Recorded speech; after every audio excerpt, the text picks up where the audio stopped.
We're going to, you'll have to consent to that. And we're going to start the conversation, and you guys are going to have a lot of impact on what we include in the report for Saco. So good evening and welcome to the Safer Walking Forum. My name is Jim Tassi and I'm the Assistant Director of the Bicycle Coalition of Maine. I'll be the facilitator for this evening's presentation. The Safer Walking Forum is, as the screen describes it, it's a discussion of education and enforcement options to improve pedestrian safety. You know that this is being recorded, and this entire effort, which we'll talk about more in a minute, is a partnership and joint project of the Maine Department of Transportation and the Bicycle Coalition of Maine. So we're just going to run through some introductory exercises initially, find out who's here, review the agenda, talk about goals for the evening. Basically, what we're trying to do tonight is go through a recap of the behavioral problems that were identified at the infrastructure forum, which happened way back in 2017 in Saco. We're going to try to identify what the most problematic behaviors the community perceives with respect to drivers and pedestrians. We're going to ask you about bicycle riders, what you think is a problematic behavior for bicycle riders, just for kind of informational purposes. But that's not going to make it into the report. And the goal of tonight is really to figure out how can we use education and enforcement interventions to change those behaviors. We'll go to a recap. We'll talk a little bit about local champions. I know that there are some local champions already here on the call, and we'll talk about next steps following the evening's run of show. We're going to just quickly run through the basics of Zoom. The key controls are going to be turning your mute and your microphone and your video on. Those are in the lower left of your Zoom screen. Key controls are, you are able to raise hand in the participant window. So if you click on the participant window, and I'll show you a slide on that in a second, you'll be able to see the raise hand function. You will be muted upon entry. If you want to talk, you can raise your hand either in the screen or use the raise hand feature in the participant window, and we'll see that and enable your microphone. We've already asked you to click on a link in the chat box to sign in. If anyone has not yet done so, please do that. And we do encourage that you type questions or comments into the chat box at any time, and we'll try to address those in real time. This is just a slide that shows all those things I just talked about, mute and video controls in the lower left. If you click on the participant button, that opens the list, and then there's the raise hand feature in that window. We've got the chat in this case and the static shot showing attendee controls, but that's where we also have the registration form. And under reactions, you can see there are additional emotions and emoticons you can use to include approval, shock, and applause.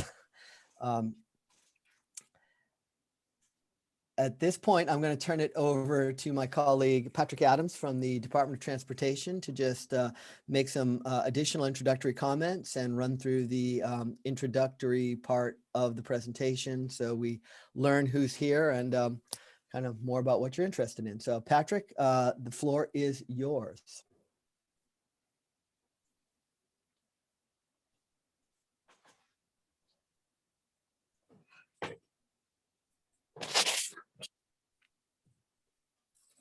Patrick? Jim, it looks like Patrick dropped. He had warned that his computer might do that. Okay. Yes, he did. And he was up. He's back. He's back. Well, so perhaps we can start with while Patrick is finishing the log back in. So I'm joined here from the Bicycle Coalition of Maine with a couple of staffers. Eric and Eliza, if you'd like to introduce yourselves, please. My name's Eric De Silva. I manage the education program at BCM. And my name is Eliza Kress, and I work on advocacy and legislative work. My official title is Outreach Manager. And Patrick, are you back in? This is the part of the presentation that normally you do. Do you want to talk about who besides yourself from Maine DOT is here and run us through town and school staff? Patrick still doesn't have his audio working. Patrick does not seem to have his audio working. Okay, well, well, the only staff that I'm aware of here tonight from the Maine DOT is Patrick. And as soon as he solves his audio difficulties, we'll let him have a little say. While we're waiting for that, is there anyone here from the town staff? And I think, Bob, that probably cues you up. Indeed. Hi, my name's Bob Hamblin. I'm the city planner. I'm a member of the Saco Bike and Pet Advisory Committee. Oh, a longtime volunteer for the Eastern Trail, and one of the worst around at zeroing in my laptop camera on my face. So bear with me. I did have the good sense to relocate from my home office to my home backyard. So indeed enjoying this remarkably gorgeous day. Really pleased to welcome BCM and MDOT to Saco, virtually as it may be. I recall well the meeting back in 2017, really a great turnout. A lot of engaged people showed up to speak about pedestrian and bike issues. I think we were well heard by BCM and MDOT. So looking forward to being able to go on record, ask questions, and get some information from people who've got the answers. So glad to have you folks with us tonight. Thank you. Thanks, Bob. Because our group is so small, I'm going to invite both Jessica and Mike to introduce themselves and say a little bit about, what they do in town and what their hopes are for tonight's session. So Jessica, why don't you go first? Hi, my name is Jessica. I don't have my video on because I'm serving my children dinner right now, but so I live in downtown Saco, right on Route 1, probably in the busiest section there is. So I don't bike, but I walk, and I walk often at night. So this is nice. Okay, well, welcome. It's great to have you here. Have you lived in Saco long enough to remember when we had the bollards on the crosswalks downtown?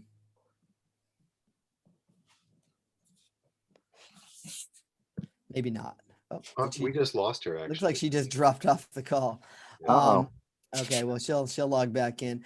Mike, if we could have a few words from you, who you are, what your role is, what you hope to see out of tonight. Sure. My name is Mike, as you pointed out. I'm a Saco City Councilor for Ward 4. Great. Thank you. I also have 2 legs, which I use for both walking and bicycling. I like a bike on the trail and on the road. Yeah, and I hear a lot about pedestrian safety from my constituents, and I am on the front lines of bicycle and pedestrian safety as I go up and down Ferry Road and Beach Streets and navigate my way into Biddeford, where I work at UNE. And there are some tricky parts and tricky intersections involved in that whole process. Great. Well, thank you very much for joining us tonight. It's great to have some representation from the city government here.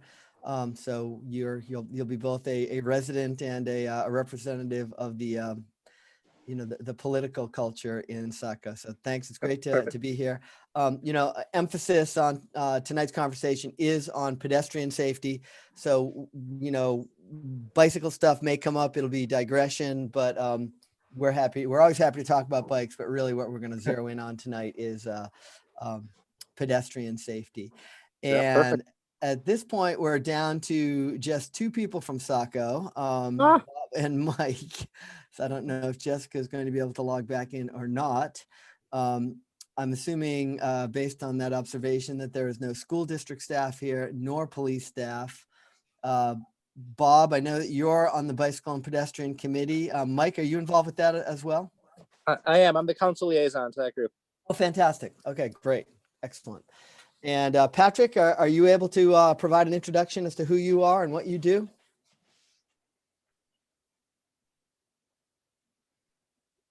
It sounds like no. I'm not even getting a video image for Patrick at this point.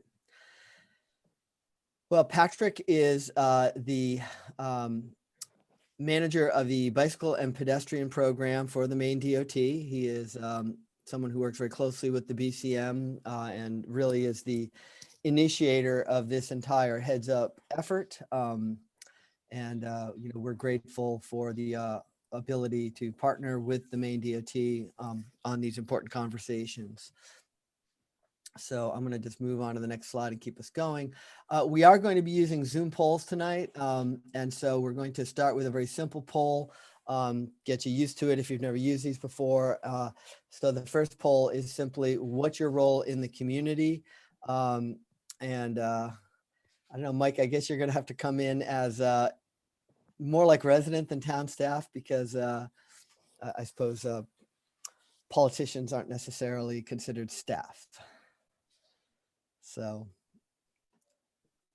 go ahead and click on your options. And so it's like not a lot of options, local resident. And haven't seen Bob vote yet. We can answer more than one, or do we have to be one alone? It's I think multiple you can, choice, so you it can is choose multiple. okay. Okay, Multiple choice meaning you can choose multiple choices, not that it's framed like a multiple choice question. great, thank you. All right, so you can probably end the poll at this point, Eric. And yes, so we know that we've got a member of the bike, a couple members of the bike ped committee, some municipal staff, and 2 local residents. Wonderful. And I'm going to close that. So, the place to begin with this conversation is, what is a pedestrian? And as we developed this entire initiative, went to Maine state law, and we used the definition of pedestrian that is included in Maine state statute. And that is, a pedestrian is a person on foot or an operator of a wheelchair or a 4-wheeled or 3-wheeled motorized wheelchair. And so we want to emphasize that, pedestrians aren't just people on foot. There are also people who are using wheelchairs and who might be using electric wheelchairs. And it's an important consideration because downtowns often have challenges for persons who are using wheelchairs. And the goal is to provide as good accommodation for those users as we do for people just on foot. A little more about this overall process, I guess. So the Heads Up Pedestrian Safety Initiative was launched in 21 communities in 2017 to explore interventions to improve pedestrian safety. As I mentioned, Patrick was the guy who really sort of launched this. It grew out of just 2 consecutive years of, well above average fatalities for pedestrians in Maine. And, Patrick decided that we needed to have some kind of intervention. And so we worked out a process that's basically threefold in nature. The part 1, which happened July 25th, 2017 in Saco, is an infrastructure forum where we did 2 things. One is that we kind of talk about what the DOT statistics show about what are safe and risky behaviors.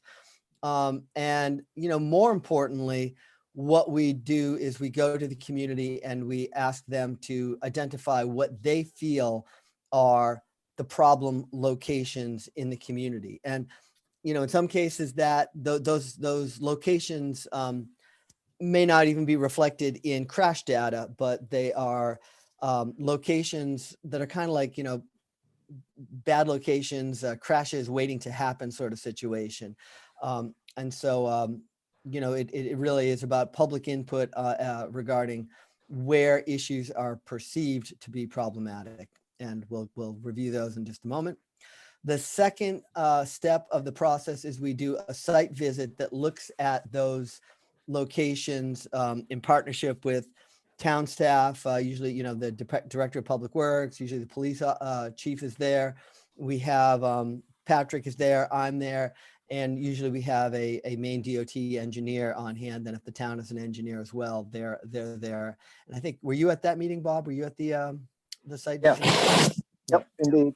Pat Fox sat in, I believe. Yep. Joe Laverrier, the city engineer, may have, I don't recall. Does Saco have a full-time city engineer? Joe Laverrier, yep. Yep. Okay. Well, so what we do at that meeting is we go through those problem locations and we discuss both what the city might already have in the works to address those situations, because oftentimes, you know, the locations that the public identified, you know, are ones that town staff is also aware of and they're working on. And we try to figure out, you know, what can be done beyond that. And so it's both kind of an opportunity to see what is already planned and to kind of throw out some ideas about what we might do in the short, medium, and long term. And the real goal here is to get some interventions, especially on the infrastructure side, into a planning document so that as funding becomes available, it is possible to apply for that funding and say, yes, this is actually something that was identified as a need in the Heads Up Pedestrian Safety Recommendations report. And so that's the infrastructure side of it. And tonight is the third phase of the process where, you know, if you think of the first form as dealing with sort of the hardware, like how the built environment serves pedestrians, this is about, you know, how people's behavior affects safety. And so what we're going to be discussing tonight are behaviors that are identified as problematic, and figure out, like, how do we change those behaviors using law enforcement and educational strategies. So that's really what we're working on tonight. The deliverables out of the entire process, you know, boil down to a report with recommendations on infrastructure, education, and enforcement initiatives that will improve pedestrian safety in the short, medium, and long run. Those documents include, you know, appendices that have worksheets from the infrastructure forum.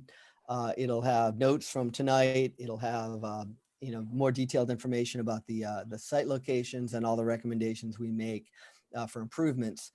And again, the idea is that we get these into a planning document so that the city is well prepared to pursue funding to actually implement some hardscape changes to the built environment, and perhaps to launch social marketing campaigns or other educational efforts that will change people's behavior for the better.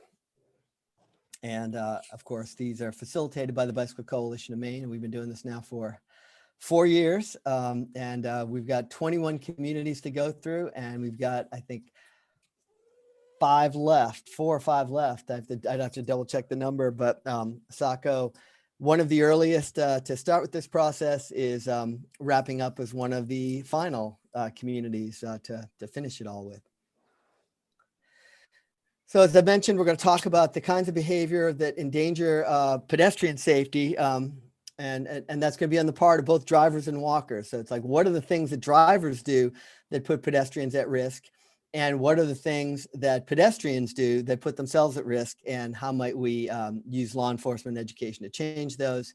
And then we're also going to talk a little bit more about what's going on in Saco with respect to already addressing these issues, and see if we can get some more people engaged with the effort to improve pedestrian safety in the community. So at this point, we're going to go into the kind of the recap of what came out of the infrastructure forum. I'm going to just stop here for 1 second and see if Patrick is available to introduce himself. I see he's in a tropical location now, so hopefully the weather is not interfering with his computer as much and he's able to talk. Hey, good evening, everyone. There we go. I'm Patrick Adams with Maine DOT. I'm Maine DOT's Bicycle and Pedestrian Program Coordinator, as well as Maine DOT's Active Transportation Planner. My apologies to everyone, but my computer crashed not once, not twice, but 3 times since we started 25 minutes ago. So I am now on a totally different computer. So thanks, Jim. Great. Well, thanks, Patrick. You know how to chime in as needed. We're just at the point now where we're recapping the priority locations that came out of the conversation way back on July 25th, 2017. The number one location was up here on Route 112, and it was actually at the intersection of Route 112 and Jenkins Road. But, you know, a lot of these locations really kind of, you know, that intersection is sort of the focus of, you know, concern that is sort of generalized along the entire corridor. And I know that, you know, Bob and the Bike Ped Committee are working on an intervention between Spring Street and I forget what this road is, but I know there's a segment here that they're working on with a project. Industrial Road. Industrial Road. Industrial Park Road. Yep. Yep. And so we might be able to talk a little bit about that. The second location was at the intersection of King Street and Route 1 at Thornton Academy. You know, we know that the city has already, you know, done some interventions at that point, but that was a point of concern for the participants. And indeed, again, you know, that section of Main Street, you know, comes up in conversations, not just at the infrastructure forum we had, but in ongoing conversations about, you know, how we can make Saco more pedestrian friendly and a safer place to walk and get around.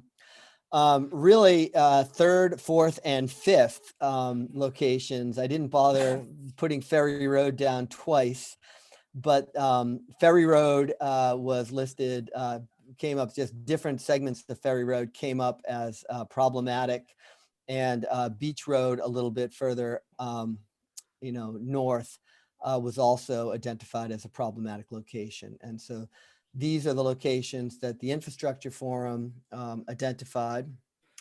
And some of the concerns that came up, you know, we have, and this shows you the percentage of people who voted for these locations as high or highest concern with respect to needing interventions. Jenkins Road and Route 112, number one, lots of traffic. I mean, you know, the traffic volume and truck, you know, congestion up there was identified as a real issue. Traffic going fast, no sidewalks, not a lot of traffic control devices. Thornton Academy and King Street. So, you know, really that's Route 1. You know, on Route 1, there is speeding traffic. And again, so these are the things that participants at the forum mentioned: signals not present or working well. I know that there is actually a signal that I think has been brought up to snuff at King Street, but we can talk about that more. Concern with lack of ADA features, cars not stopping for crosswalks, a lack of sidewalks, problems with maintenance and conditions, crosswalks not being visible enough. These are typical concerns that we see again and again in this process. Likewise, Ferry Road, all the same things, although a number of people noted the bikeways aren't wide enough. And I know that there is a kind of a sort of a narrow side path, sidewalk thing, Beach Street and down a ways onto Ferry Road. I know that people, you know, talk about that as being a location for riding bikes, and people wishing that was a little bit wider. But again, the same sort of issues all the way through. And these are indeed issues that we are seeing and hearing about in community after community. Crosswalks not being conspicuous enough, traffic going too fast, people not yielding at crosswalks, there not being enough crosswalks. I mean, Saco is, you know, showing a great consistency with what we've seen out of the concerns of other communities too. So some good continuity there. And as part of the conversation at the infrastructure forum, we collect information about what people think are the biggest concerns that they have with the behavior of different user groups. And this list has been sort of, you know, compiled from the Saco information, but also from information from other communities. It sort of represents a greatest hits of problematic pedestrian behavioral problems or behavioral issues. And they include distracted walking, so that more and more common situation where you see a pedestrian walking while staring at a cell phone, walking on the wrong side of the road, that is with their back to traffic, came up a lot. Walking in dark colors after dark was identified time and time again as problematic behavior on the part of pedestrians. Crossing at unmarked locations, that is, so crossing at places where there weren't any kind of crosswalk at all. Not illegal, but sometimes problematic. Impaired walking came up, people walking under the influence of drugs or alcohol. Entering roadway without looking first, that is that sort of, I'm approaching a crosswalk and I'm just going to walk into traffic at full speed and everything's going to stop for me. That came up numerous times as a concern on the part of pedestrians. Not pushing the button if signalization is available has come up a lot, and that's actually a favorite for the ADA coordinator at Maine DOT, Teresa Savoy, who just that was her hot button issues, that people would just ignore activating a pedestrian signal if it existed. And at this point, the question is, would you add to that list? Is there anything that should be on that list that is not on that list? And if you feel like there's something like you'd like to add, hold your hand up or type it into the chat box or something like that, but let us know what you think. And no, I'm not ready for the poll quite yet, Eric, because I want to get the, see if there's an other category that we need to identify. So you guys, that list seems to be pretty exhaustive. Yeah, Okay. nothing else comes to mind. So Jim, this is specifically like behaviors demonstrated by pedestrians. That's correct. So it's from the perspective of you as a driver or as a fellow pedestrian. You see pedestrians doing this and you're just like, why do they do that? Yeah. And so that's the idea here. And so now, Eric, you can launch the poll and you have the opportunity to vote on what you think is the most problematic pedestrian issue. And so take a couple seconds and please select your choice. And this one, you have one choice, because what we're trying to do is really identify the most problematic, because that's going to be what we're going to focus on in the subsequent conversations tonight. Crossing at unmarked locations, already looking pretty popular as an unpopular behavior. Okay. Getting distracted walking is getting some traction. Walking in dark colors after dark, always a popular selection. Yep. People, okay, going once, going twice. Okay, why don't you end the poll, Eric? So, the majority, two out of the 4 Saco residents here tonight selected crossing at unmarked locations. We do have distracted walking and walking in dark colors after dark. And so we could certainly include some additional kind of comments about that. But that's what we're going to have to think about. What can we do to improve behavior around that problematic issue that you've identified? So the next poll does a similar analysis for bicycling. And there is some overlap between the problematic behaviors of bike riders and those of pedestrians. Distracted riding, I mean, goodness, the number of people I see now riding their bikes while staring at their cell phones, it just continually blows my mind. And I see it more and more often. Riding on the wrong side of the road, that is contraflow against traffic, arguably the most dangerous thing you can do on a bicycle. Riding in dark colors after dark, so not having appropriate reflective and light tech on your bike. Ignoring traffic controls, which would include running through stop signs or stop lights, generally just not complying with the markings on the road and the signage. Riding on sidewalks, not technically illegal at the state level, but town by town, there are regulations that govern sidewalk riding, and I imagine Saco restricts that in the downtown area, but I don't know if they have a blanket ordinance, and perhaps one of the we do downtown. Yeah, you cannot bike on the sidewalks downtown. Okay. Failure to yield to pedestrians, which goes hand in hand with riding on the sidewalk. Usually if people are concerned about seeing bikes on sidewalks, it's because they're not yielding to pedestrians. And again, other. So is there anything you would add to this list with respect to problematic behavior on the part of those pesky bicycle riders? Yeah, I agree with on occasion ignoring traffic control. You know, I don't see the large packs of testosterone-driven young males or older males for that matter. I think you're being very gender exclusive there, Bob. Well, good point. But I don't really see the large groups of cyclists, you know, basically being rude and, you know, it's all about us. I don't see that down this way. Okay. Generally smaller groups or singles out, and generally what I observe, they don't do too badly. I mean, I think part of that is the survival instinct, you know, stay over to the side of the road, take the lane only when conditions warrant it. I see a lot of people with you know, tail lights on and headlights on too. So actually, I see a lot of pretty decent behaviors down this way. Okay, but I'm going to say, so one of the other options that we'll add to this list are group rides. Not you know, the group rides are identified as problematic, people clumping together. And Mike, I see you've got your hand up.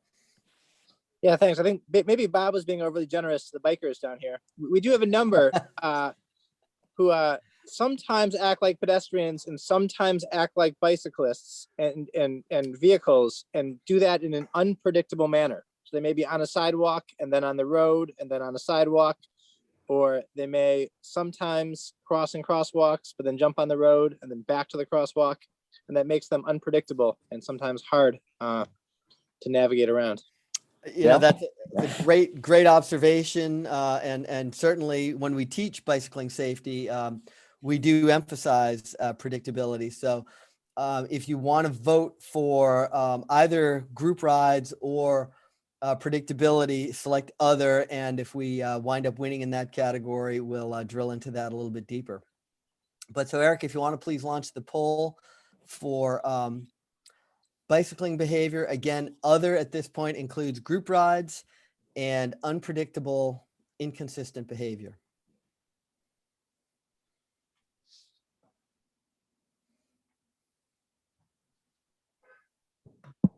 Poll is launched. There we go. Gonna say we're gonna have to turn this into a Jeopardy game. Okay, so we have an even split between riding on the wrong side, ignoring traffic signs and signals, and other. And is that it for Saco residents? We don't have a tiebreaker? I've done my duty. Oh, we do. So now we have two for group ride and unpredictable behavior. And, you know, for our purposes tonight, we're just going to make a note of that because this bicycle behavior is not part of the report, but we will acknowledge that and keep it in our record that in Saco, unpredictable behavior and group rides are identified as problematic on the part of bicycle riders. Moving on, let's talk about what drivers are doing that is problematic. And you know, again, there's a certain amount of overlap, but certainly distracted driving is a huge problem for vulnerable users. Failure to yield, you know, whether at a marked crosswalk or to a pedestrian who is already in a lane while crossing in an unmarked location. Speeding is a huge problem. Aggressive driving, impaired driving, and then, you know, more kind of urban problems like parking on sidewalks or otherwise obstructing pedestrian access, just sort of feeling like if you drive a car, you have the privilege of doing anything you want with respect to how you park it and whether you block pedestrian access. What would you add to that list? Same question. Is there anything that is not there that should be there?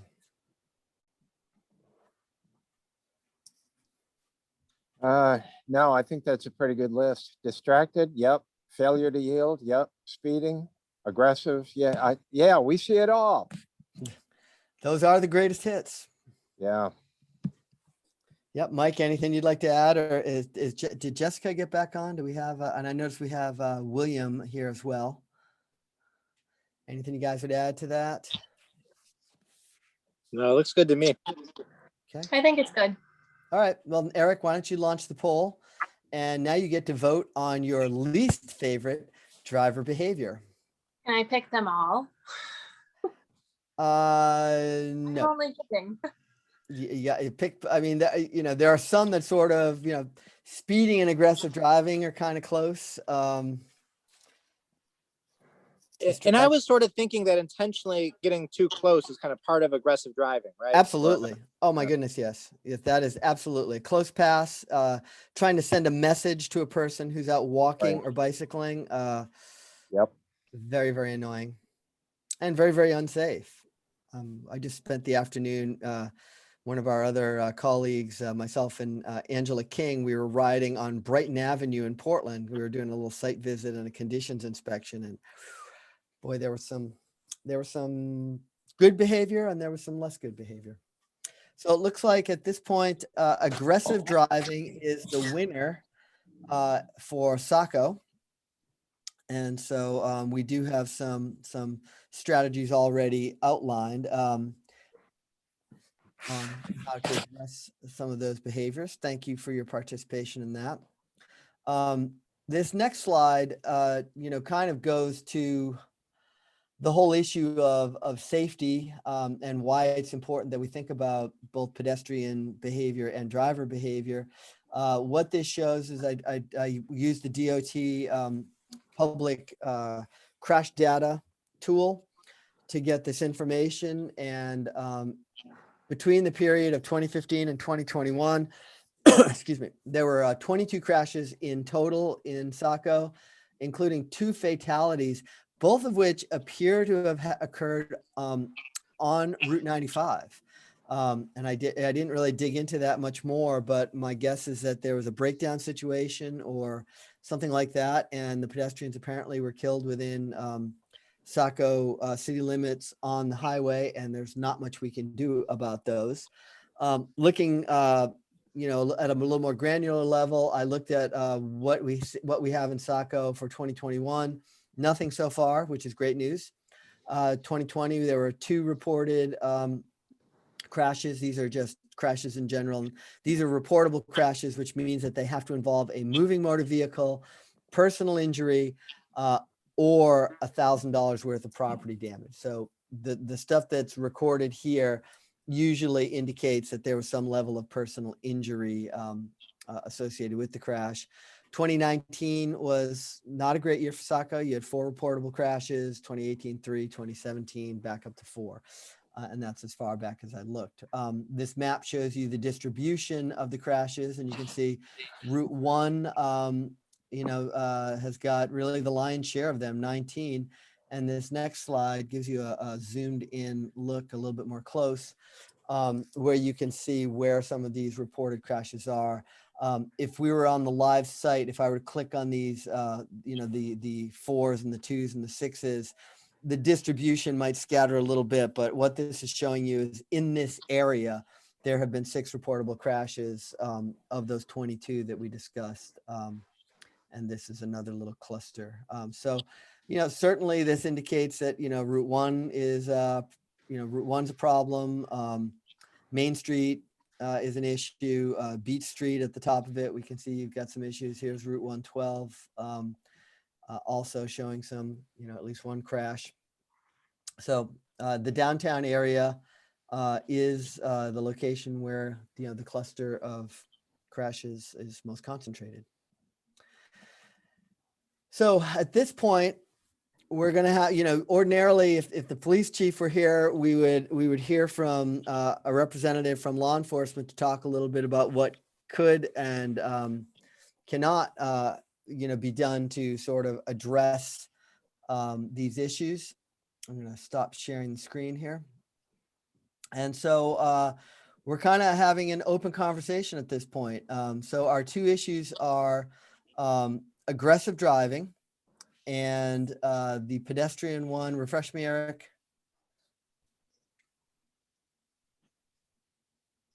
or refresh me, Eliza. What was Yeah. the Crossing an unmarked location. crossing in unmarked location? Thank you very much. So, we might do a better job talking about education interventions rather than try to second guess what the police would do on these issues. Certainly, we're trying to work with law enforcement to up their, the type of response that they bring to ped crashes and bicycle crashes and any kind of vulnerable user crash. And we're always pushing them to do more against aggressive drivers in particular. But if you had the option of, let's throw it out there either or. If you had the option of dictating what the police should do or creating an educational intervention of some type, what would it be? The idea here is to try and get something that would work in Saco, so this isn't a one size fits all, kind of exercise. We want to know, what do you think would actually work with Saco residents? So any thoughts? Jim, maybe Yes, sir. could I get a little clarity from the folks from Saco? What do they see as the problem with people crossing at unmarked locations? Good question. I doing what I do. I work at City Hall, which is right on Main Street. So I get to observe a little bit of behavior of people in the downtown, largely commercial area.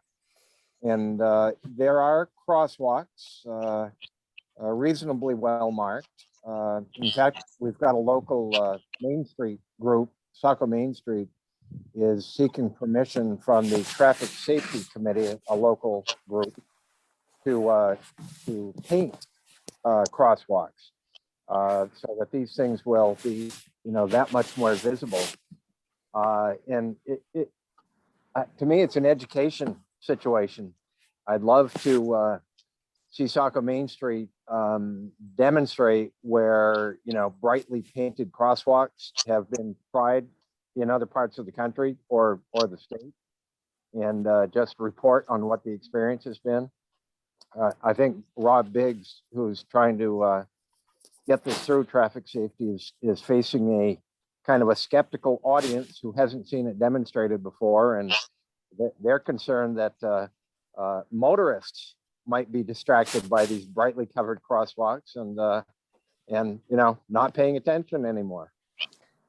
Well, So- I'm going to let Patrick talk about that one a little bit, but I know the DOT is not crazy about improvs on crosswalk design. So Maine DOT has just updated our crosswalk policy in the last month, and we are now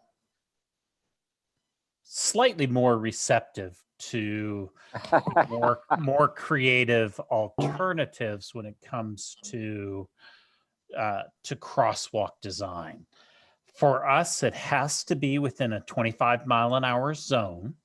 Yeah. It must maintain the traditional white crosswalk markings that you would see out there. It has to have those. And in the non-white portion of your crosswalk, you may use like muted colors as an accent, but they cannot be retroreflective. They need to not be reflective at night. The idea is to make the white stand out, and we're encouraging a lot of communities to try chalk or something like that on an interim basis to see how that is received within a community, so that you're not putting paint down and creating something that's a little more permanent if you end up not liking it. Great. Thanks, Patrick. That's great to hear about that update. So what's the concern, say, with reflectives, Patrick? Is that going to be a distraction for motorists? The purpose of the retroreflective white is to make it stand out as a crosswalk. With all those additional colors, it will be hard to perceive the crossing as a crosswalk. as well as the fact that a lot of other colors don't work as well with retroreflective. But that's not, just to be clear, Bob, that doesn't mean that you can't use retroreflective elements, near the crosswalk. So we often do things with delineators that have retroreflective tape on them. Right. And the piano keys themselves are actually supposed to be painted with retroreflective paint, but the colors cannot be retroreflective. Right. I'm kind of referring to it as the accents if you want to use designs or coloration, but it cannot obscure the white. I see. Okay. Michael? Well, I wasn't going to speak to crosswalk painting, but I'll just put a little note in that seems overly conservative. If you're asking me, beautiful crosswalks are noticeable. But what I was going to say is in Saco, I think you have two issues, maybe three issues going on. Traffic is terrible at certain times of day, right? And traffic gets backed up, and that's true downtown, when especially if a train comes through or construction or other issues. And when traffic gets backed up, it actually backs up across the crosswalks and crossings sometimes. It also, I think, distracts drivers and puts them in a hurry. And you pair that with people standing between cars. It makes it harder to parse out where the parked cars are and what's a car that's trying to move but stuck and what's a parked car. And you get people standing between them trying to cross the streets. And that's where a lot of the confusion comes in.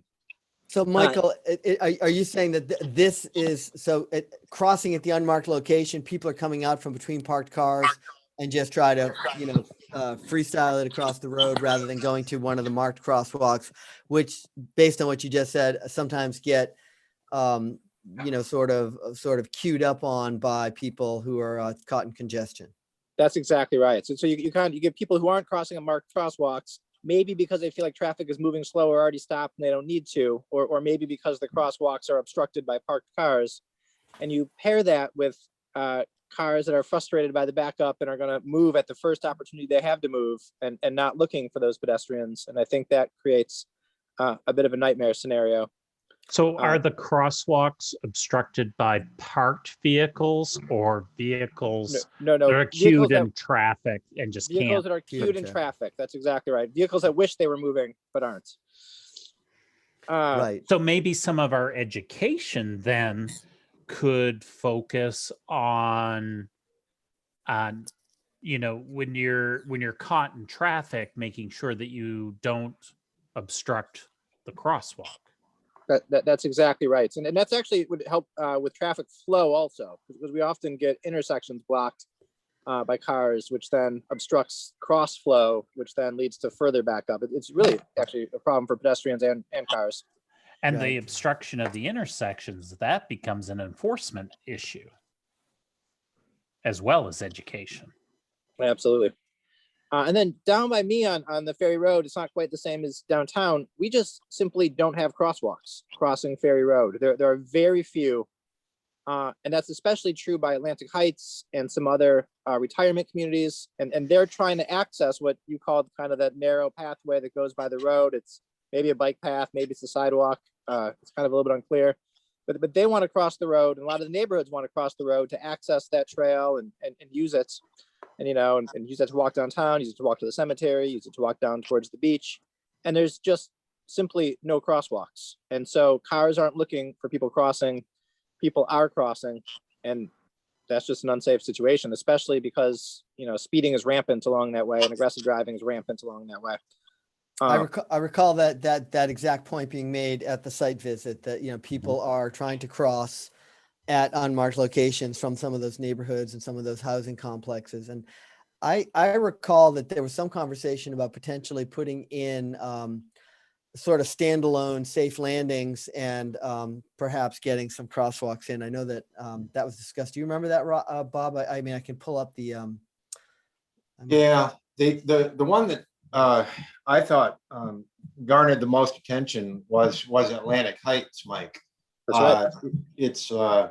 It's a large continuing care for seniors facility built 12 or 15 years ago.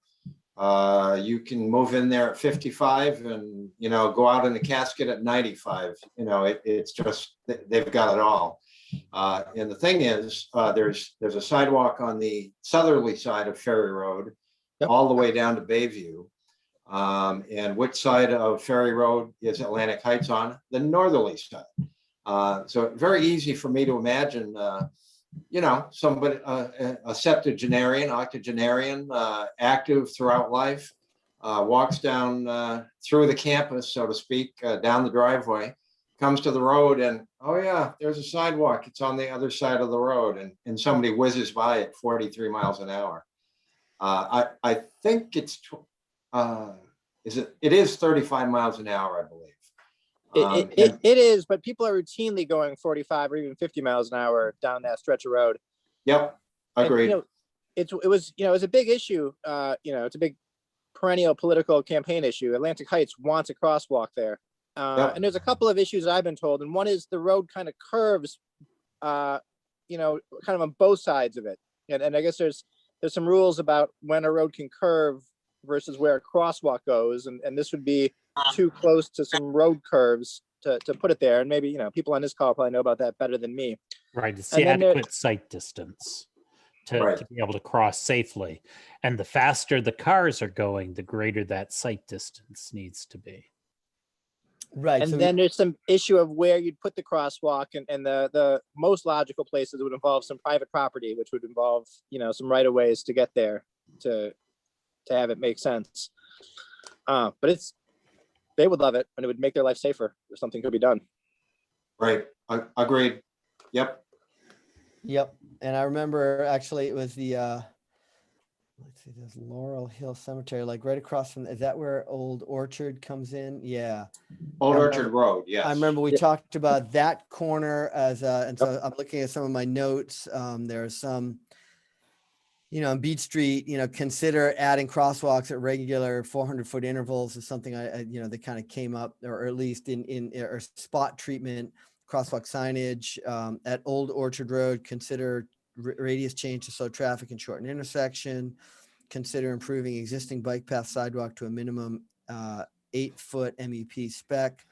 The challenge is that if there's not if there's not a sidewalk on both sides of the road, it doesn't meet the spec for the installation of a crosswalk. And so one of the challenges at all these locations would be to figure out a way to install a safe landing. And we have a technique that you can do that if there's a big shoulder, but this road doesn't permit that. And so, even at the Atlantic, the options of, what you would do on the non-path side of the road are somewhat limited, again, without taking some private property perhaps.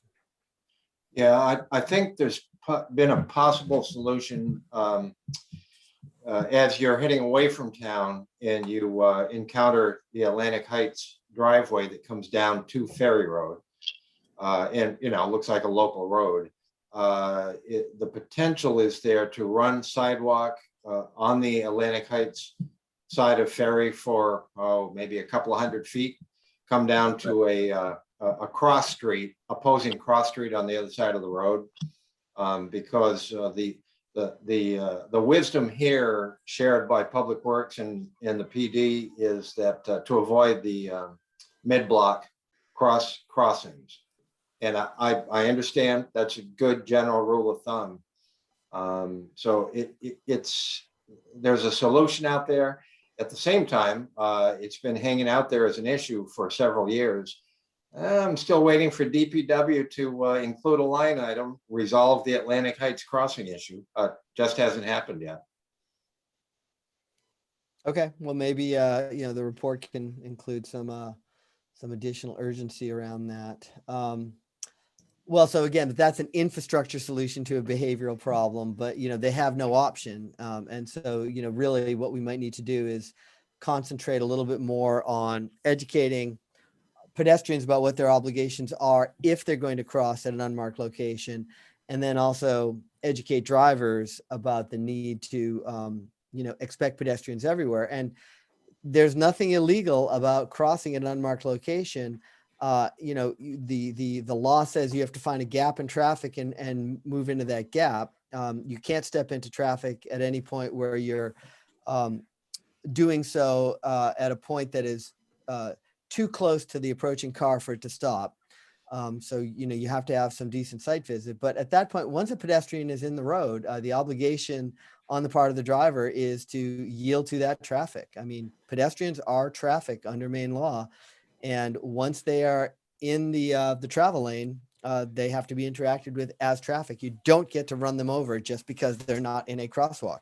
But you Which- also don't get to which- cross just because you're a pedestrian. It's You a don't. balance. It is a balance. The cars do not have to yield for you at the edge of the road. And so if there's a whole queue of cars, it's gonna take someone, being kind and helpful. And then you have to hope that both lanes are going to stop. Yeah. But that's where some education might work, is, some signs, watch out for pedestrians, slow pedestrians ahead, even just some education that drivers might expect to look for people crossing the road, might make a big difference until the crosswalk is there. So Mike, I mean, can you remember, are there any of those diamond shaped signs on the stretch of road? They're yellow that would have a pedestrian icon in them? Okay. Nothing like that, I don't believe. I mean, so that's kind of an infrastructure solution, but it's also kind of an educational solution, right? We're telling drivers, you should expect pedestrians here. Actually I remember in Brooklyn, Patrick, they have a sign that said, expect pedestrians next Right. quarter mile or something like that. And something like that, that's a little bit more specific and really sort of isolates a location might be helpful. Yeah. I worked with the deputy chief to get some bike ped safety signage up around town, but I have to confess it's been a little over a year and I don't remember the exact locations, but I was thinking we had some going down towards the beach. I can There double might be, check. might be something on Beach Street now. I think I've noticed something actually. Yeah, I've seen a couple of signs. I don't think around here though, and I don't think watch out for pedestrian ones, but I can double check. And there are more bike route 1 signs, and there are some other signs up, but I don't think a pedestrian sign there is one of them. But I can pay attention next time. Right. We put in some 3-foot loss signs you as did. well as motorists share the road. And I Yeah, I've thought seen those. Yeah. and I thought we had both the pedestrian and the bicycle in the diamond. I'll double check. Oh, I'll look. okay. So you use the W11-2, 15. is that what that, 15, right? 15, right. As Mike may recall, and I'm trying to remember if this incident occurred since the July 2017 meeting. You guys, maybe you will remember this. There was an elderly woman, I think she was actually an Atlantic Heights resident, out walking the dog, tried crossing Ferry Road, and some idiot in his pickup truck was going too fast, hit her, killed her. Oh, goodness. So it wasn't that long after that the city did put up a flashing beacon pedestrian sign, I think just down the way at Richards Way. That's right. Yeah, it's a couple blocks away for Okay. them. Yep. Yep. So, it's kind of a solution, but unfortunate that it had to cost a life for that damn beacon to go in. So we Well, also have pedestrian area signage that we're now using. That's a new treatment that we're using in areas where there are people crossing and people who are walking along the edge of roads. So when we have a concentration of people who are in the roadway or crossing the roadway, we do have an opportunity to incorporate those in areas as well. So that's something we could explore as well, Bob. Yeah, that'd be great, because the Richards Way crossing is I don't know, a quarter mile, a block or two down the road for them. So they're either walking in the road to get there, or they're crossing prematurely. It's not a perfect solution for Atlantic Heights. So some sort of signage that would make people aware that there's going to be elderly people walking to the crosswalk on the road would be helpful. Yeah, so that pedestrian fatality happened in 2014. Oh, was it that early? Wow. Okay. Yeah. And it looks like so that, I wonder if this explains. So there was a pedestrian fatality also back in 2010 up at near Thornton Academy. I wonder if that drove some of the concern there, lingering concern there. Yeah, and we had a dog hit. Somebody was walking their dog, and the dog got hit not too long, Oh. just a little further down the road, but just maybe a year or two ago now, maybe not even. What? Dog was on a leash. Mom and daughter are out walking the dog. Contractor with a trailer on back goes by, runs the dog over on a leash. Ferry Road, no sidewalk. That's just horrible.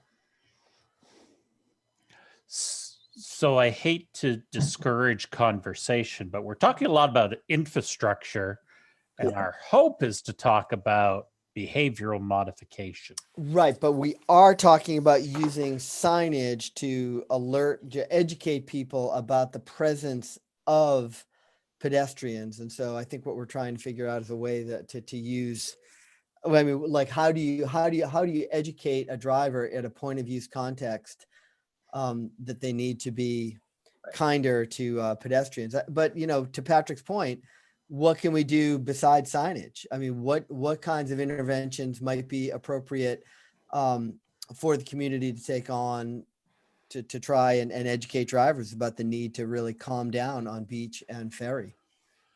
Any Are we thoughts on that? noticing a age differential in where the problem is? Yeah, is there something that seems to make a certain where we could target our messaging?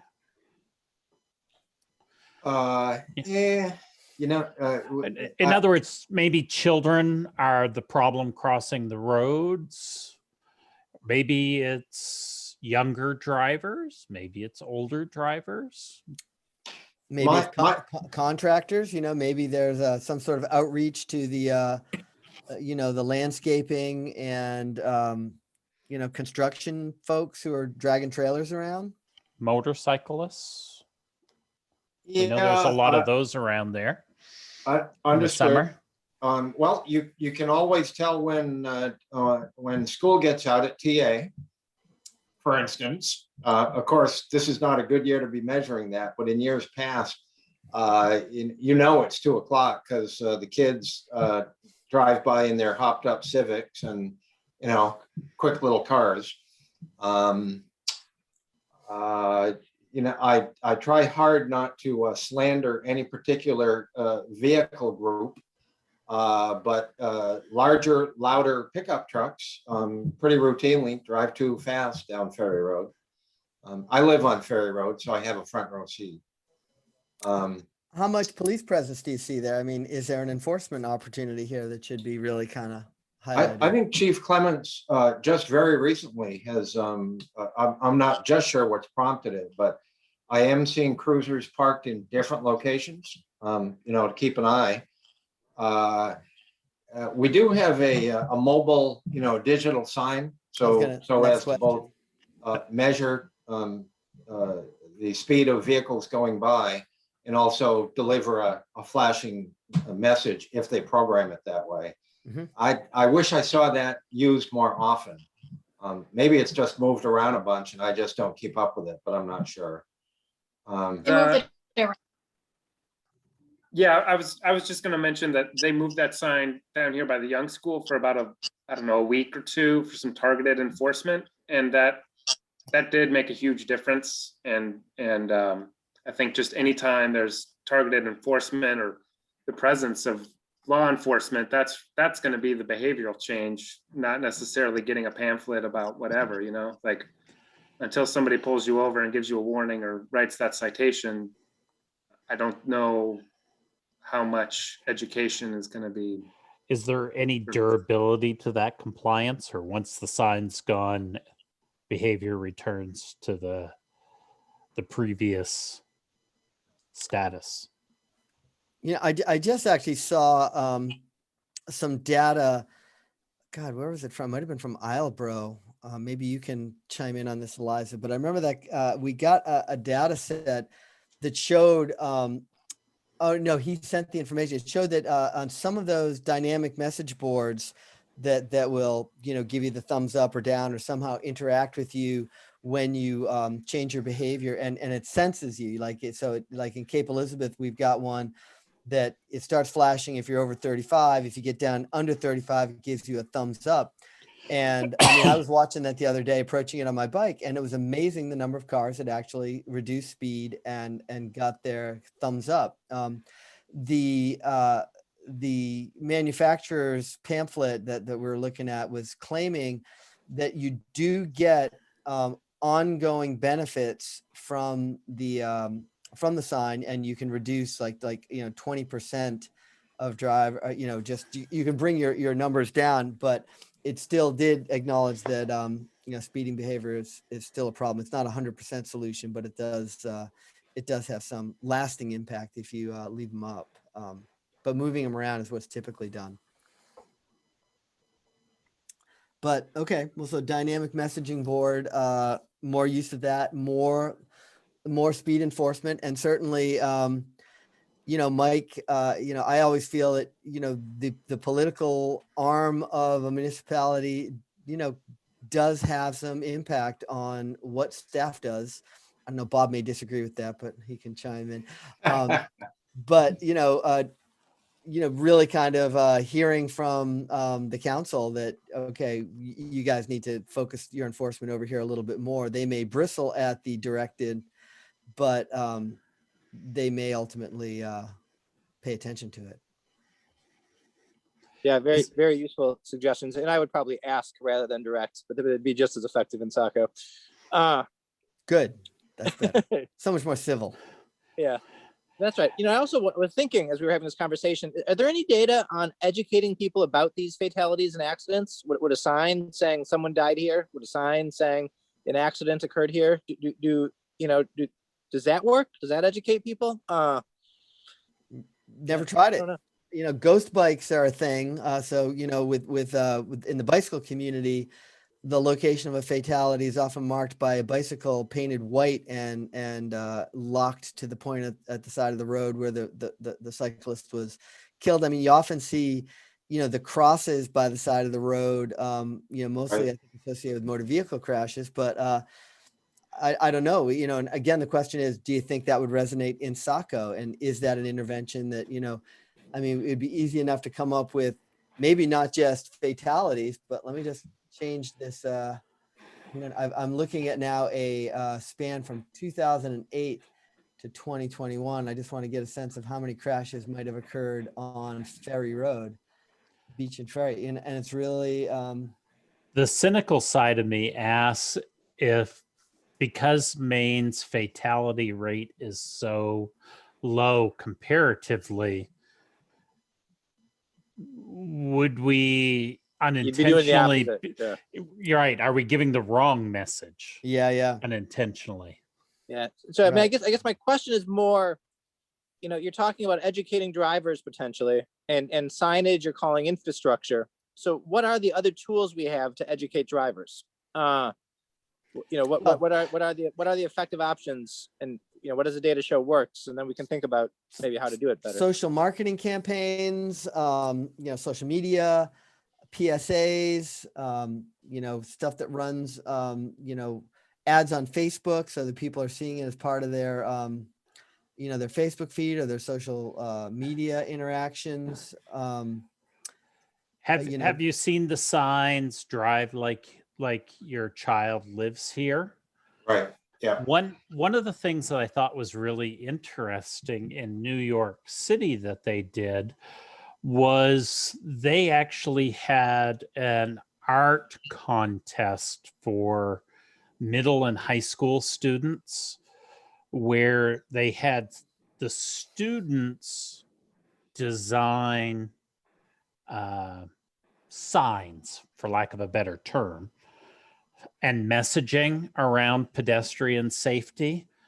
And the quote winners of the art contest, the town actually produced actual signs that they then put up around town, around the city. And I thought that was kind of a cool idea. Yeah, Yep. because that gives me three, just quick, then I'll mute in a second. I've been doing too much talking. But that gives me three quick ideas. And one is that the Atlantic Heights folks are really good at talking about their need for a crosswalk and how dangerous it is for them to try to walk. And you could definitely get a couple of them to talk on tape and make a little PSA out of that. Same, the woman whose family lost their dog, she's very outspoken in the city. I receive regular emails from her. She would be thrilled to do some kind of PSA or public message about pedestrian safety in the region. And then actually, your number one tough area on the Jenkins Road is actually kind of close to the middle school. And that's probably some of the traffic also is the middle schoolers trying to get to and from school. And that'd be a real good opportunity to get some school kids involved and making signs and doing that. And that might be a real good educational opportunity also. That'd be you could get the teachers collaborating, and I think that'd be neat. Yeah, well, and that's the challenge, and so that would require the bike ped committee to kind of interface with some of the school staff and see if you can get some buy-in on that. I mean, there are, as Patrick said, this is not a completely new concept, and there are resources that we could like kind of direct to you that kind of like you can make it like a even a contest, so that the kids are motivated a little bit by competition. The challenge is getting the time into getting it programmed into the school day is often the actual challenge there. But I we'll think something make a note locally of that. designed resonates more with local people. Yes, I agree. Yeah. No, I'm not saying we'd Right. use. I'm saying that but the like we get pinged about every other year. Like hey, would you like to organize a poster contest around safety and at a national level? And we've had mixed luck engaging people through the BCM, but I think local champions approaching local teachers to talk about local kids doing something might have a little bit more traction. And it wouldn't necessarily have to include just schools. It could be before and after school programs. It could be little league teams or something that do it as well. Yep. Any opportunity where you've got people congregating. Maybe it's a church group. Maybe that's the tie to it for you.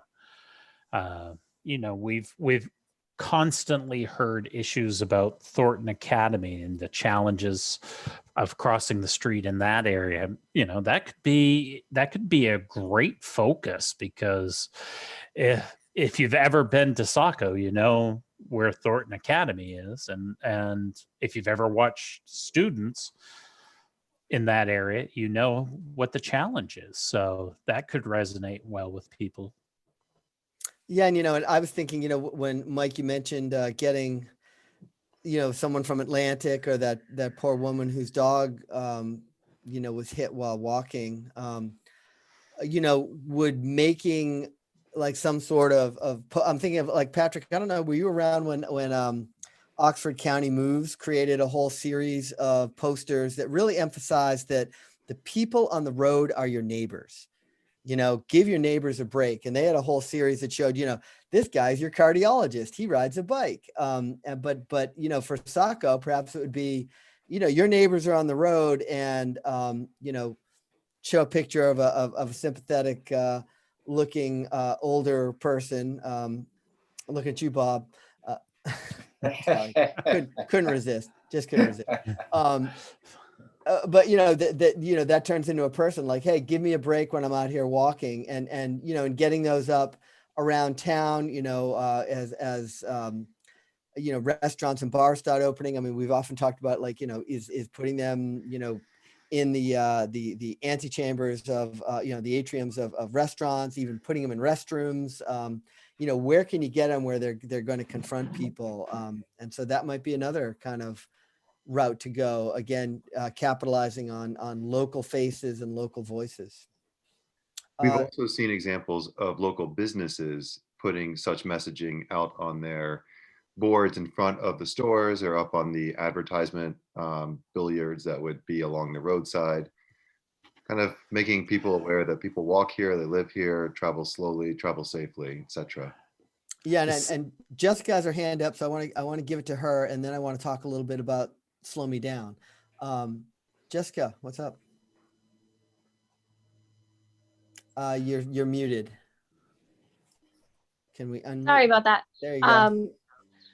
I kind of had an idea, Mike, about like what you were saying, but to tie it into something that I think would be more effective is like a shorter video because it keeps people's brains quicker. But like work with Emily Roy with the city and make it a quick video, you know, kind of like as summer's approaching, and make it like, I know we all like our ride to the beach, but let's keep it safe. And you can do it from the point of view of like almost like a body cam, like showing what it looks like to cross in certain spaces from people rather than just crossing, you know, because they can see, wow, look how fast that car is coming around like Richard's Way or something. And you could do it with showing some like popular faces like Chief Clements or even yourself. And then, you know, be like, remember, we are your neighbors, kind of like what you were saying, because, you know, some of the traffic going down there are the people that live there. Mm-hmm. And that's just how people are. And if that, I think a video like that would be good from those angles. So that's just, I mean, my thought. And then like, so I live on a really busy section of Route 1, and part of our problem here is the businesses have kind of paved over the sidewalks. So there's no actual defined sidewalk, and they'll line the sidewalks that were once there with trucks that they're unloading. So you can't even see around those. So the cars get kind of aggressive to speed out since they can't see turning, which makes the pedestrians even lower on the notch. And, you know, like we're near the police station, but they're not actually patrolling because there is so much growth further and further in Saco that they just can't always be where they need to be because they have to be everywhere else. So that's just, you know, I think that's part of like, there's so many curb cuts in downtown too, which make it more difficult. But I do think the on Main Street and the Ferry Road, I wish we could get one on Route 1 too. In the middle of the crosswalk, they put their kind of like the bollards that are a little reflective that say like the pedestrian crossing, like those are nice. I think those make it even more noticeable that there's a crosswalk. Mhm. I guess Like that's all I have to say. the sign, you mean the sign that goes in the middle of the crosswalk says yield to pedestrians in the crosswalk. Yes, that Yep, one. Yeah. Yep. Yeah, those, some sprouted up just in the past month. And I swear, some of them have disappeared. Can you I get don't us know some if- over here? I don't know if the PD did that or public. I was as surprised as anyone. Where did those come from? I They're was nice. really Yep. pleased to see them, but they seem to be disappearing too. Hmm. I will mention that to my brethren at the PD and DPW tomorrow and just ask them, hey, you gonna replace what's gone?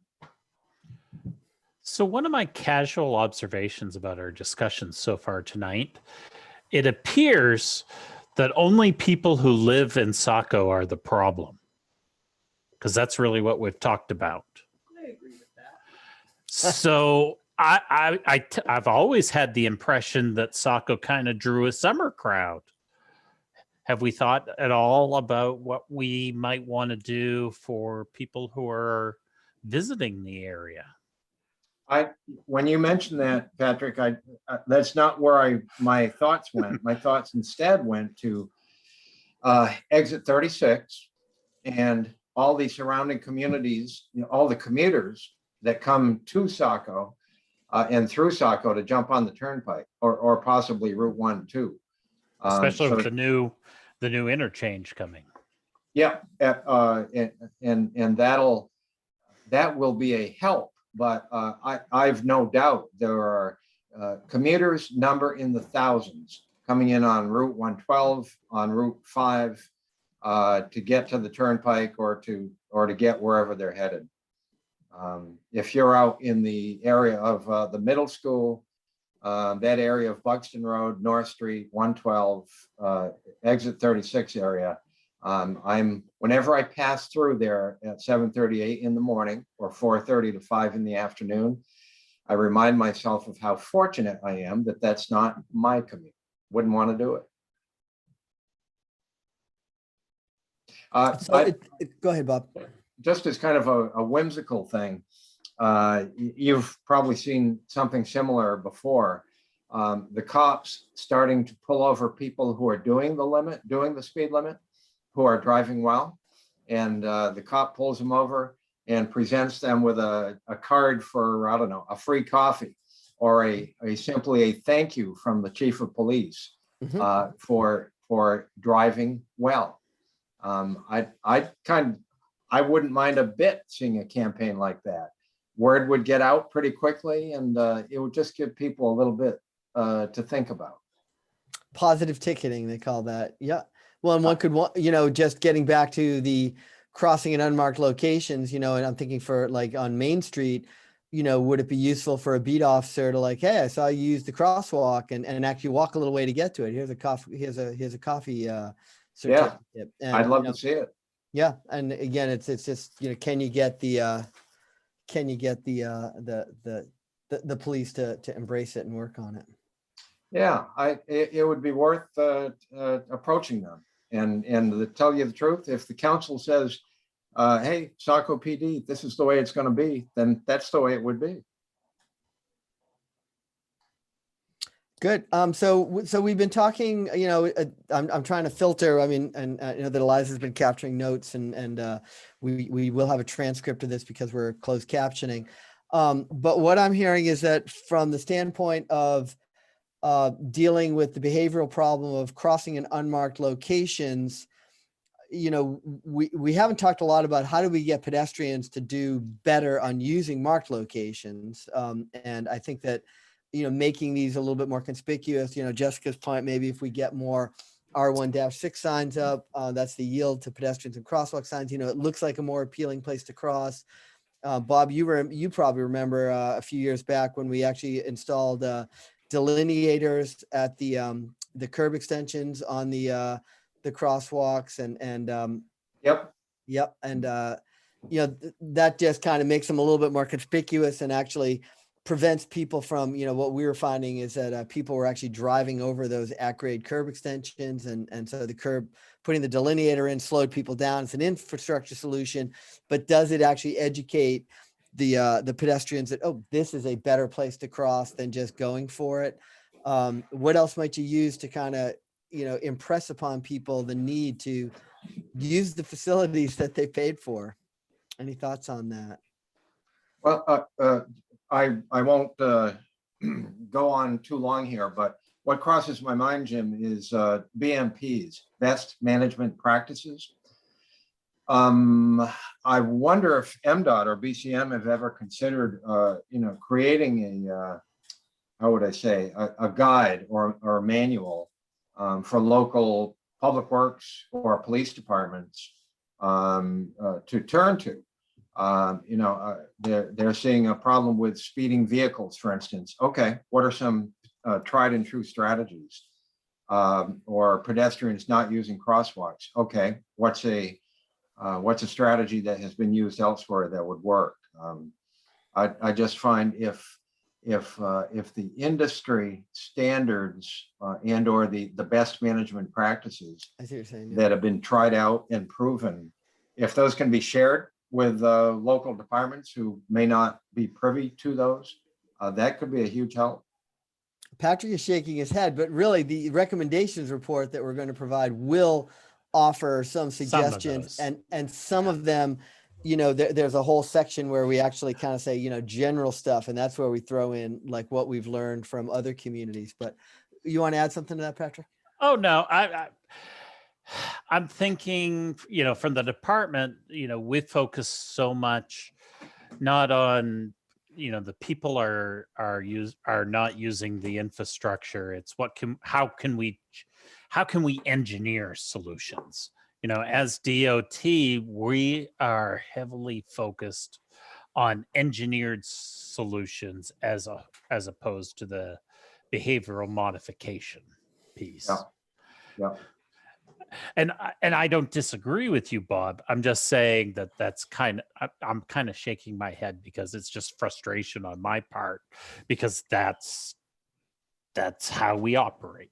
Well, and of course, behavioral modification through changes in infrastructure, often works. If you, I guarantee I can slow down traffic anywhere in Saco with the judicious application of some, gateways created with delineators on any of these roads. It's an infrastructure solution, but it will slow people down. I mean, we've got an installation that we did in Portland right now, at right near our office with a gateway, and my goodness, the difference in behavior is just already striking, and we need to actually document it with our radar gun more, but it's noticeable.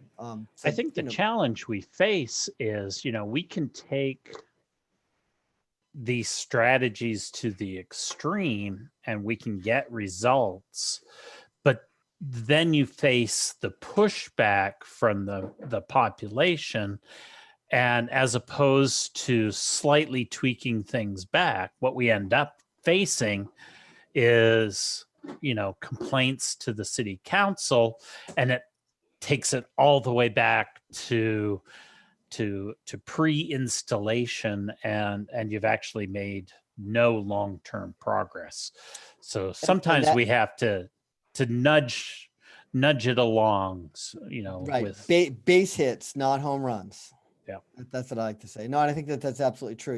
Relentless incrementalism is the way to go, because big, rapid changes are scary to people. But, small incremental changes, even using infrastructure, can work. But what we're really trying to figure out is, like, what can we do with the education and law enforcement fronts. We've talked about getting more law enforcement down on some of these areas where we're speeding. We've talked about, dynamic message boards aren't necessarily a law enforcement,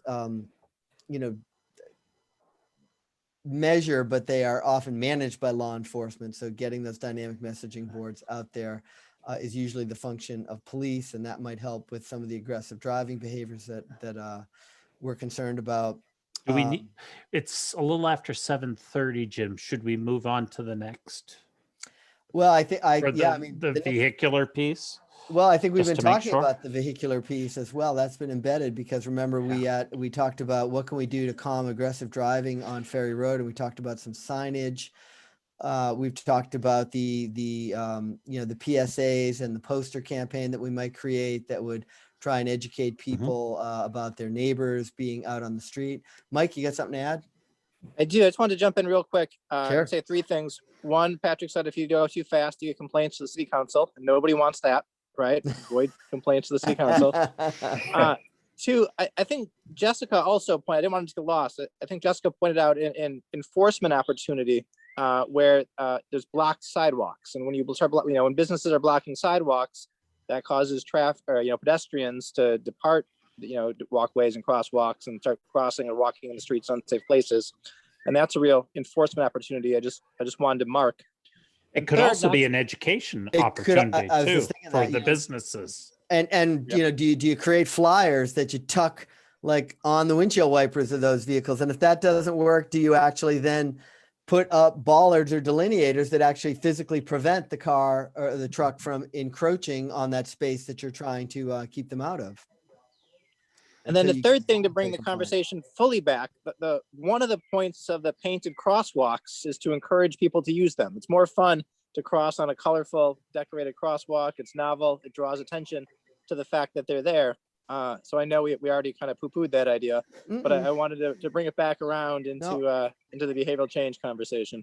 We're not poo-pooing it. We're just kind of limited in our options a little bit. But as you're saying, like what would be the fun thing? Could you have like I don't know what's the Saco school mascot? I mean, could you have it like leaving footprints between the bars of the crosswalk? I mean, what would be the fun thing to do there?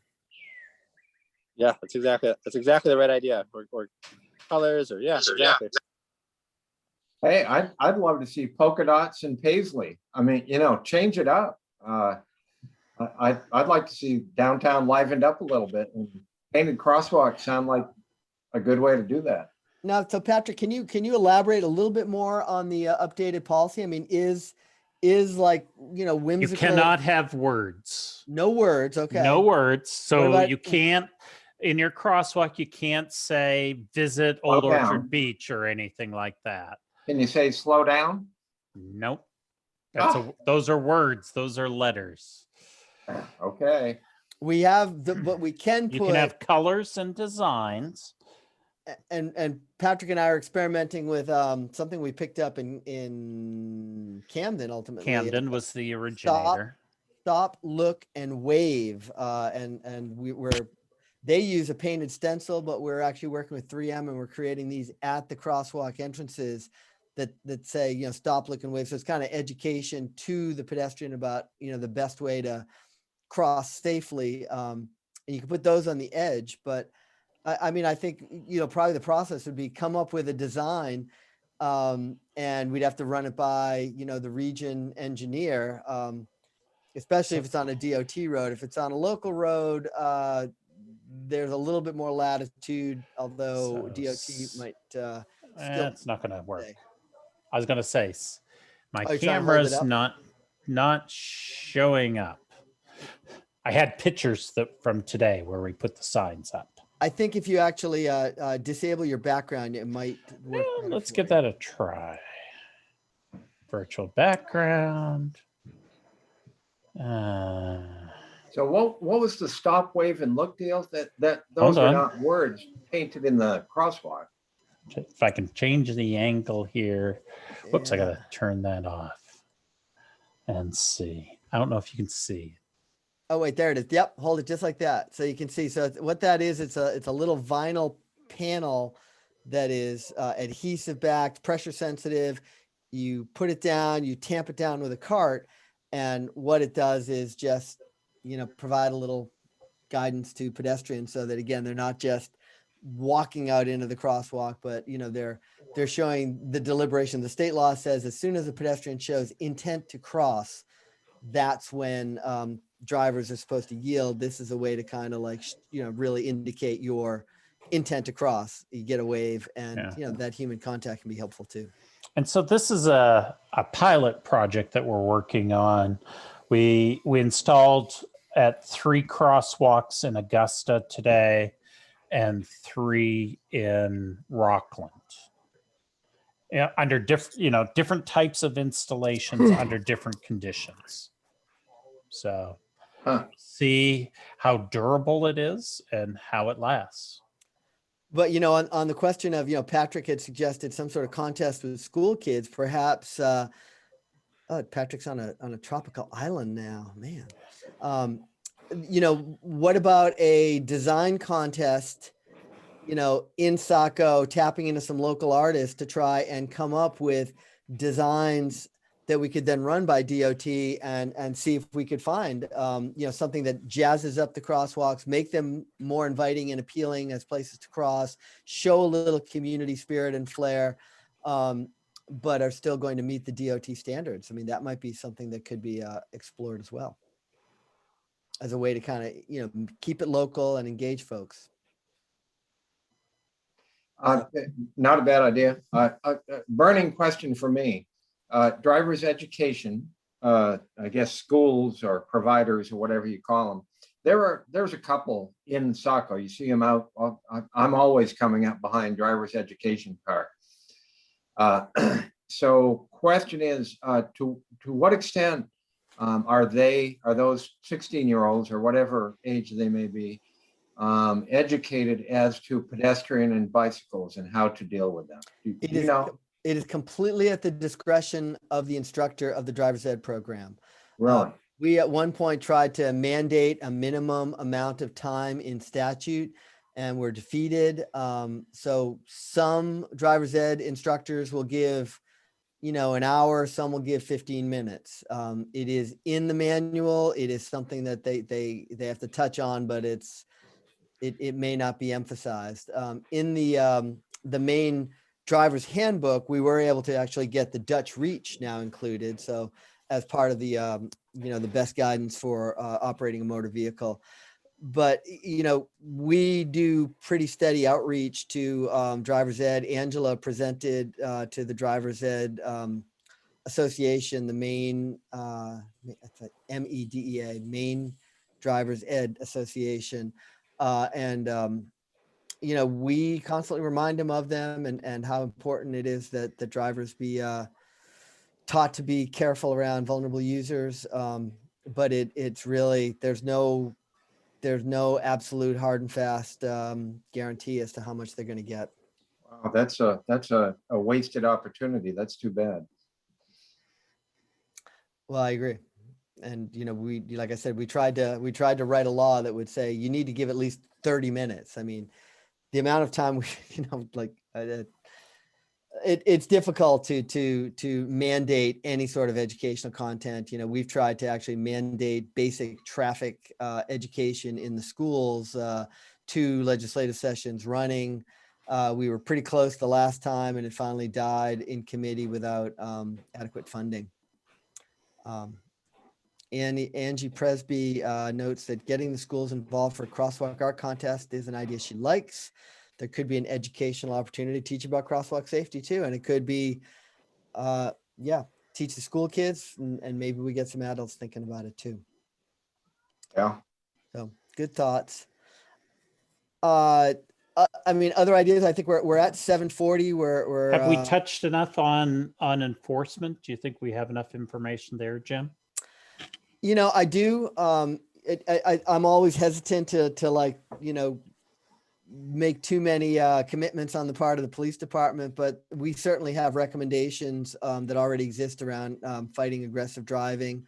I think that some of the specific comments that have come up about locations and you know, seeing if we can get a directive from the town government to put a little bit more emphasis on speeding enforcement, you know, could have a real impact. I'm not sure what else there is. We've talked about dynamic messaging boards, which are managed by the police.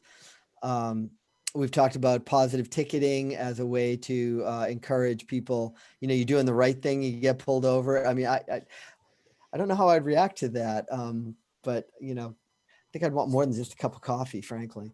But you know, I think it's an interesting idea. You might as well bring it up. But I like the idea of, you know, also, you know, I mean, if you have patrol officers on the downtown, hey, you know, way to go. You didn't just do a mid-block crossing. You used one of these lovely crosswalks that, you know, maybe gets painted up and enhanced. And I think there are opportunities there. I don't know other ideas for, you know, what police can do. And, you know, I talked to enough police officers to know that they're busy and they're understaffed. I mean, most of the police departments in the state probably are still looking for people, and it's a tough job. And people, I don't know what the deal is in Saco. If someone were here, they could let us know, but I wouldn't be surprised if you were down a few officers there as well.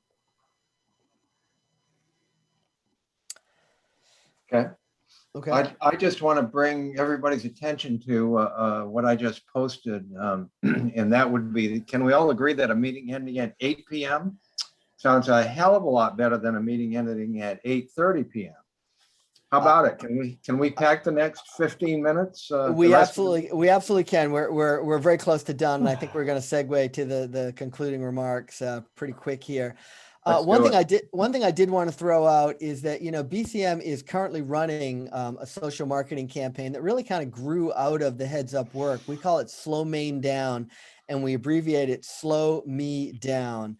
And the idea behind that is to change the norms around speeding. And it's a very simple campaign to get involved with. You visit our website, you add your name to a list of people in your community who support changes in the behavior of drivers.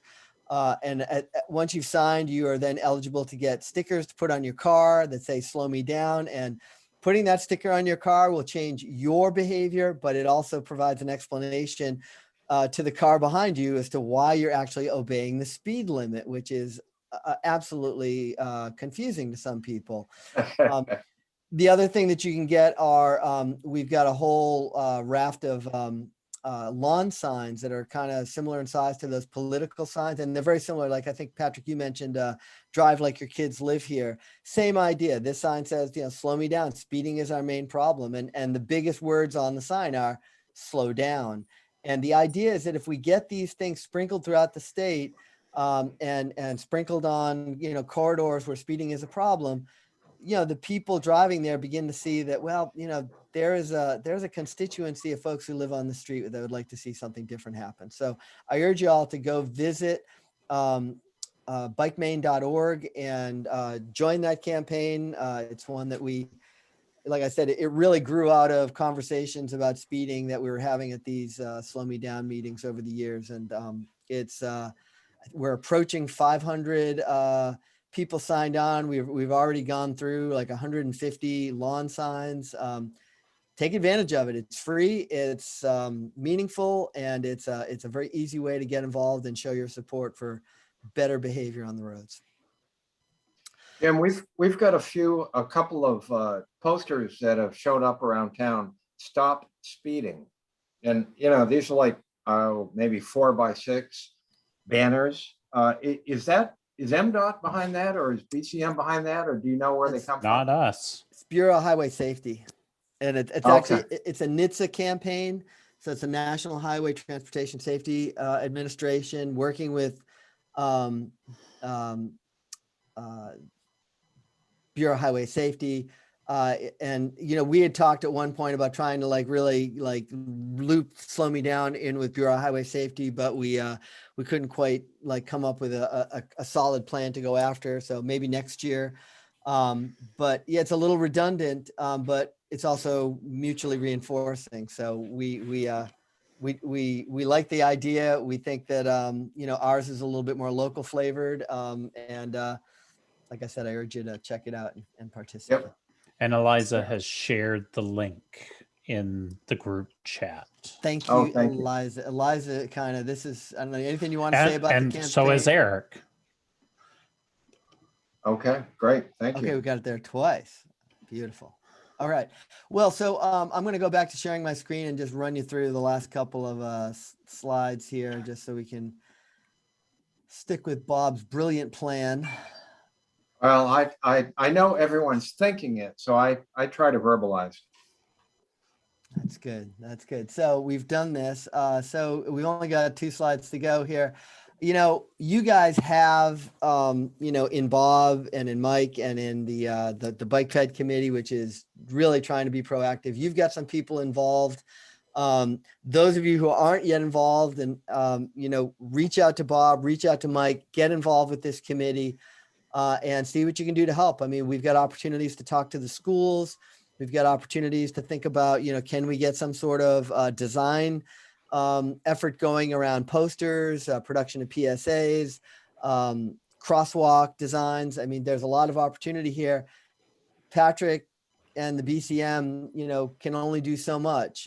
It's going to work much better if we have local champions fighting this. Someone who's willing to have a conversation with the police on a regular basis is going to be much more impactful than hearing from Either of us. Right. The statewide voices who are quite predictable in their positions. And with that, Patrick, I'm going to let you make some concluding remarks. And I think, Bob, we're going to get out of here, I think, by 10 up. 7:50. Whoa, Well, nicely done, gentlemen. We love to exceed expectations. Well, my apologies go back to the very beginning with my technical issues, but I'm glad I was able to work around and join in on this conversation tonight.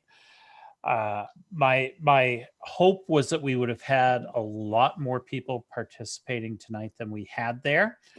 And because it was such a small group, those of you who are here or were here tonight, it becomes even more important that you help share the message of what we talked about tonight.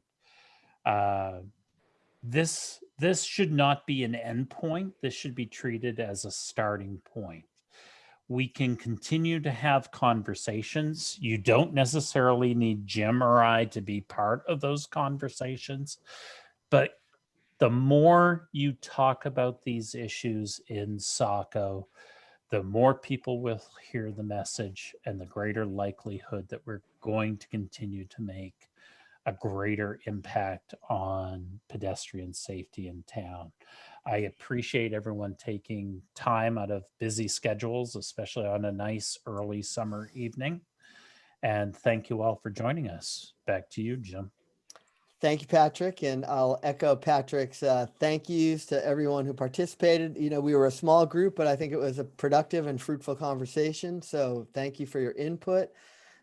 Sherry, when you finish up your work, if you could send an email to jim@bikemaine.org and or to Patrick with the transcript of tonight, that'll be helpful for our review of the content that was discussed and make sure that we'll be able to pull out all the great ideas that were kicked around. Thanks again on behalf of the Bicycle Coalition of Maine. Thank you for your concern about roadway safety, and please be safe out there and have a great night. Good night, everyone. Thank you, everyone. All right.